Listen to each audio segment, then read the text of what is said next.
మీ background ఏందంటారు? మీరేం చదివారు? అంటే చదువుని ఇట్లాగా ఒక గేమ్స్‌ని గూడా ఎలా బ్యాలెన్స్ చేస్తూ వచ్చారు ఇప్పటివరకు కూడా? So I'm doing my MBA, MLR College Institute లో. I have finished my BA. So అంటే స్పోర్ట్స్తో పాటు స్టడీస్ కూడా చాలా ఇంపార్టెంట్. ఈవెన్ స్పోర్ట్స్ కోటాలో జాబ్ రావాలంటే మీకు మీ చేతిలో డిగ్రీ కావాల్సి ఉంటుంది. సో ఇఫ్ డిగ్రీ లేకపోతే మీకు జాబ్ దొరకదు. సో దట్ ఈస్ వై స్పోర్ట్స్లో స్పోర్ట్స్తో పాటు education is very important. And so మీ బ్యాక్‌గ్రౌండ్ ఏందంటారు? మీరేం చదివారు?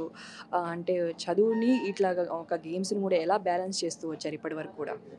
So I'm doing my MBA, MLR College Institute లో. I have finish my BA. So అంటే స్పోర్ట్స్తో పాటు స్టడీస్ కూడా చాలా ఇంపార్టెంట్. ఈవెన్ స్పోర్ట్స్ కోటాలో జాబ్ రావాలంటే మీకు మీ చేతిలో డిగ్రీ కావాల్సి ఉంటుంది. సో ఇఫ్ డిగ్రీ లేకపోతే మీకు జాబ్ దొరకదు. సో దట్ ఈస్ వై స్పోర్ట్స్లో స్పోర్ట్స్తో పాటు education is very important. And so